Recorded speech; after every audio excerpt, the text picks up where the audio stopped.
14일 수요일입니다. 이 송평인 칼럼, 동아일보의 난 칼럼입니다. 그 칼럼이 제목이 이렇습니다. 박범계를 지켜보는 게 고통스러운 이유. 박범계를 바라보는 게, 지켜보는 게 고통스러운 이유가 뭐냐. 그거에 대해서 오늘 칼럼을 썼는데 현실적인 모든 뉴스를 갖다 이렇게 축약하는 그런 의미가 있다고 판단해서 이 글을 한번 함께 읽으면서 한번 서로 한번 분석을 해보도록 하겠습니다.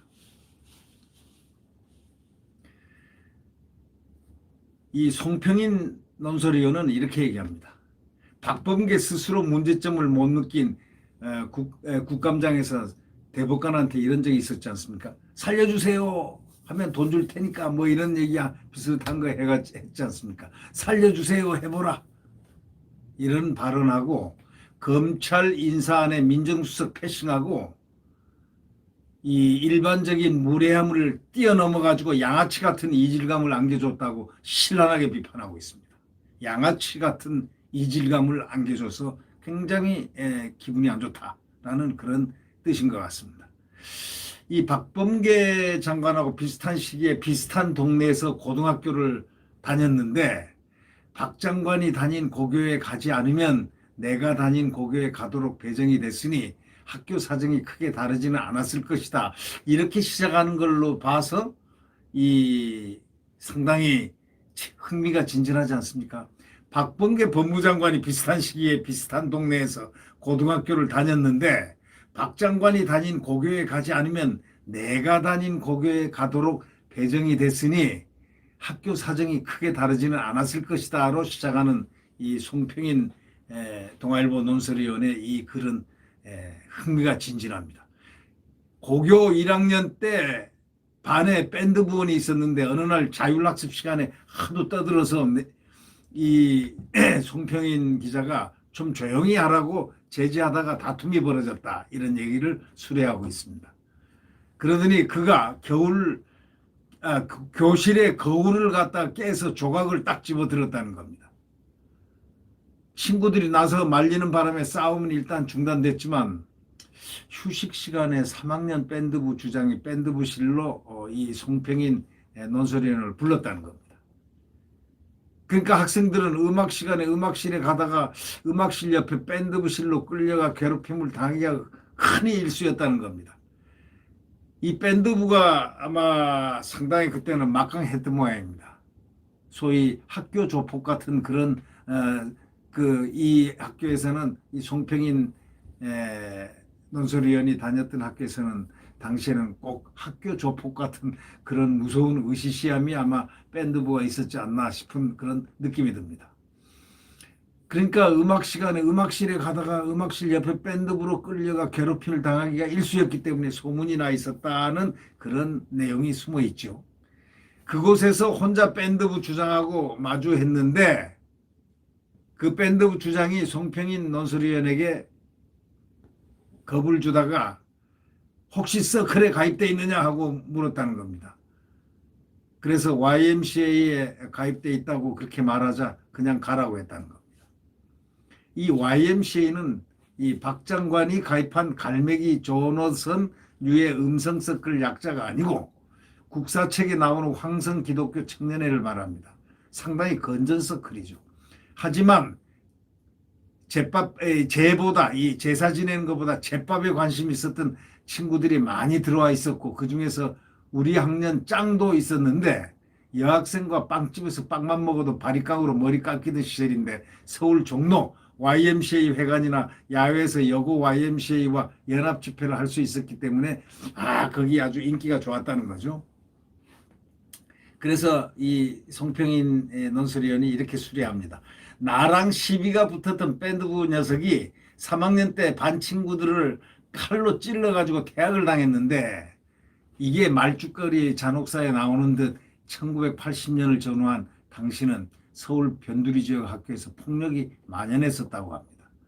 그래서 웬만해서는 학생을 퇴학까지 시키지는 않았는데 오죽했으면 그 퇴학시켰겠냐 이거죠. 그래서 서클 친구가 다른 서클 친구에게 얻어맞고 또 와가지고 또 패싸움 벌였다가 학교에서 나오게 됐다는 박 장관의 말을 어디까지 믿을 수 있을지 모르겠지만 최근에 거론되는 연예인, 체육인, 학폭과도 비교도 안 되는 심각한 일이 있었음에 틀림없다고 수레하고 있습니다.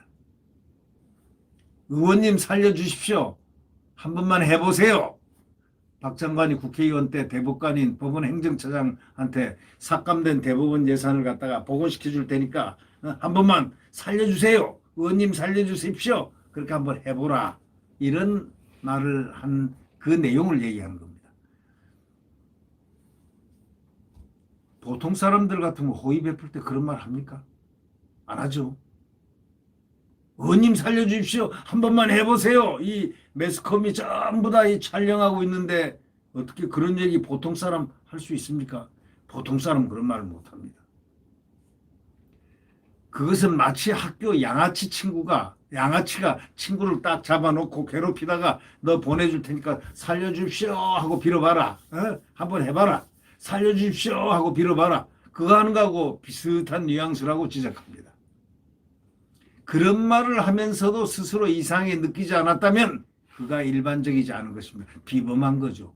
일반적이지 않다는 건 평범한 게 아니라는 것은, 보통이 아니라는 것은 특별하다는 얘기 아니겠습니까? 그러니까 대법원이 당연히 분노하죠. 대법원이 얼마나 분노했던지 요구한 예산을 갖다가 철회해버렸습니다. 안 받아. 더러워. 이렇게 해버린 거 아니겠습니까? 더럽다. 이런 돈 안 받아. 이렇게 했을 거 아니겠습니까? 네. 가정이 불우해서 양아치가 되는 경우도 없지는 않겠지만 개과천선했다는데도 양아치 근성이 사라지지 않는 것은 종자가 다르기 때문이라는 겁니다.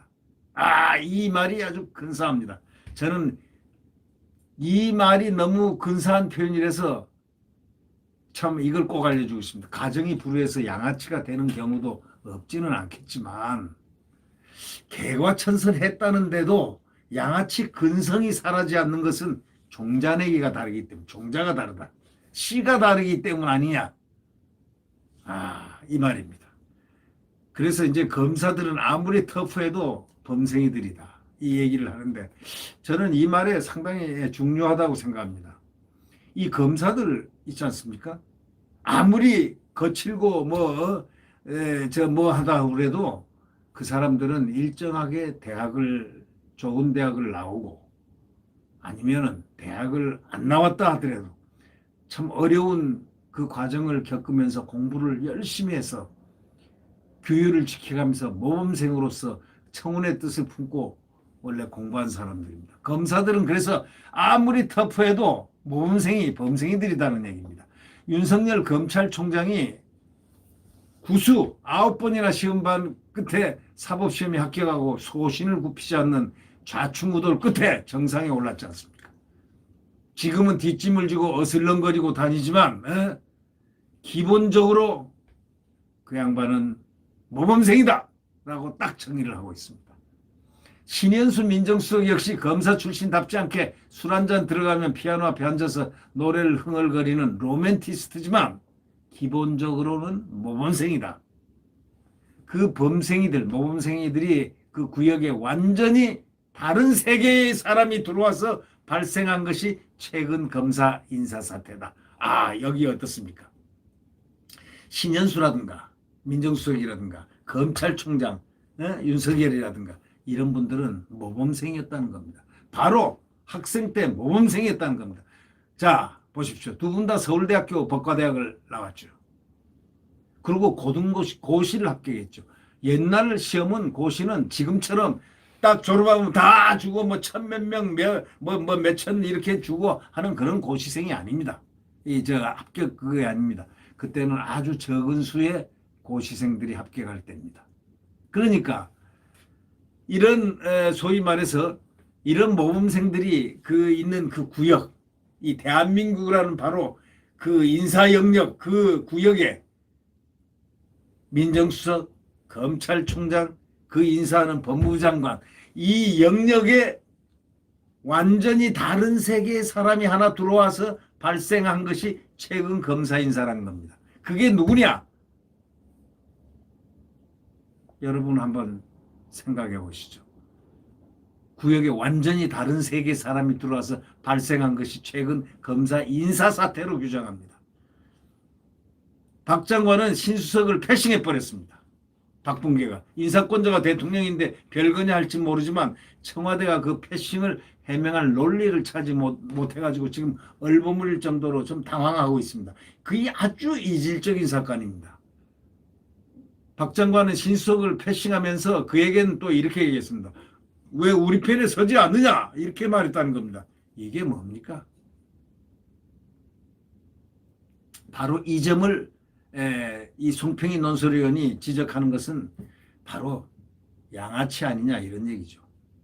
이런 우리 편, 내 편, 내 편 아니 국가를 위해서 한 목적적으로 가야 되는데 우리 편에 서지 않느냐 이렇게 말했다는 건 이거는 서울법대를 나오고 고시를 합격하고 그리고 공정하고 온화하게 살아온 그리고 항상 공정과 공평을 생각했던 그 신현수 그 민정수석에게는 상당히 좀 이상하게 들렸지 않겠습니까? 그리고 나이도 어린 사람이 자기보다는 어리잖아요.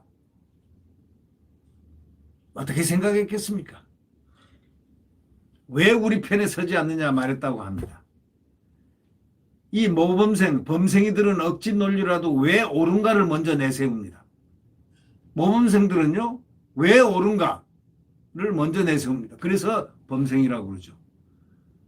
그래서 사회가 제대로 유지되는 겁니다. 양아치들은 우리 편이냐 아니냐만을 따지고 우리 편이 아닌 상대편을 굴복시켜서 반쯤 죽여놓으려고 생각하고 만약에 굴복을 못 시키면 잠을 못 이루기 때문에 패싸움, 패거리 싸움을 벌이는 거 아니냐. 바로 이런 얘기입니다. 이 조국 전 장관은 잘생긴 외모에 예의도 깍듯하다고 지적했습니다.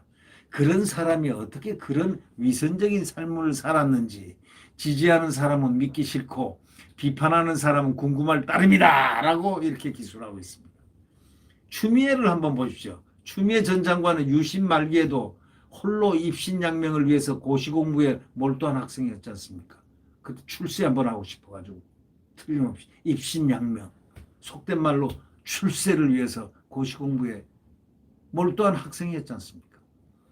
근데 장관으로서 완장질을 할 때도 범생이 티가 역력해서 가련해 보이까지 했다는 겁니다. 박 장관은 그들과는 또 전혀 또 다른 부류라는 겁니다. 이 박 장관이 아주 여기에 화제의 중심입니다. 그러니까 박범계를 지켜보는 게 고통스럽다는 겁니다. 이 송평인 논설위원은 박범계를 보는 게 너무나 고통스러운 겁니다. 미국 드라마 하우스 오브 카드 하우스에는 푸틴을 연상시키는 러시아 대통령 페트로프가 등장하는데 만찬에서 페트로프의 불편한 행각을 함께 지켜본 뒤에 미국 대통령에게 영부인이 이런 말을 했다는 겁니다. 페트로프는 똑똑해. 그러나 양아치야. 양아치 앞에서는 움츠려서는 안 돼. 오히려 양아치 앞에서는 더 큰 소리 강하게 보여야 된다. 이런 얘기입니다. 양아치야. 양아치 앞에서는 움츠려서는 안 돼. 이걸로 끝을 내는 이 글에 상당히 깊은 의미가 있다고 생각합니다. 이 글 끝났습니다. 그런데 이 송평인 이 논설위원이 지적하고자 하는 것은 박범계를 볼 때 점잖게 얘기해서 지켜보는 게 고통스럽다는 거죠. 박범계를 지켜보는 게 고통스러운 이유. 여기에 등장하는 주 언어가 뭐냐? 조폭, 학폭을 한번 생각하게 하고 두 번째 뭘 생각하냐? 양아치를 생각하게 됩니다. 양아치는 그 평범의 영역을 뛰어넘는 그런 개념이다 이런 얘기죠. 우리 편이다. 우리 편이야 라고 얘기하는 사람. 그래서 이번에 민정수석을 패싱하고 왜 우리 편에 안 서요? 하면서 패싱을 해버리고 했다는 것은 정상적인 국가 운영을 하는 법무장관으로서 또 검찰총장과 협의를 하라는 검찰청법을 지키지 않은 거하고 그 다음 또 패싱해버린 것 민정수석 다 당연히 이쪽을 거쳐서 오케이가 조절이 돼야 되는 걸 패싱해 버리는 것. 또 대통령을 인사권자인 대통령을 재가를 승인을 미리 받지 않은 이 제대로 된 절차를 승인을 받지 않았다는 설. 지금 그것이 이설저설 막 나오고 있습니다. 이 박범계를 지켜보는 게 그래서 고통스럽다고 얘기하는 이 송평희 논설위원회 그 함이 가지고 있는 그 뜻에는 엄청난 내용들이 지금 많이 숨어 있습니다. 말로 제가 할 수가 없는 박범계를 바라보는 이 논설위원회 그 마음속에는 이글거리는 분노와 이글거리는 무엇인가를 느끼게 하는 그런 글이었습니다. 네. 요즘 박범계가 화제이기 때문에 박범계에 대한 이 송평인 논설위원이 이 글을 썼는데 이 글을 읽고 저는 엄청난 것을 많이 느끼고 있습니다. 네. 네, 구독 버튼과 엄지를 눌러주시면 감사하겠습니다. 대한민국은 확실히 지금 암흑 세계 같아요. 그리고 한동훈 검사장이 말한 대로 정말 광풍, 미친 바람이 불고 있는 것 같습니다. 이 광풍 속에 지금 이 광풍이 빨리 꺼질 날을 기대합니다. 이 암흑이 빨리 거치고 빨리 밝고 명쾌한 세상이 됐으면 좋겠습니다.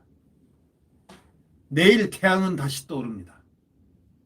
새벽녘이 가장 춥습니다. 태양이 떠오르기 직전 가장 춥고 가장 고통스럽습니다. 그러나 시간은 도도히 흘러갑니다. 네. 내일 태양은 다시 떠오릅니다. 안녕히 계십시오.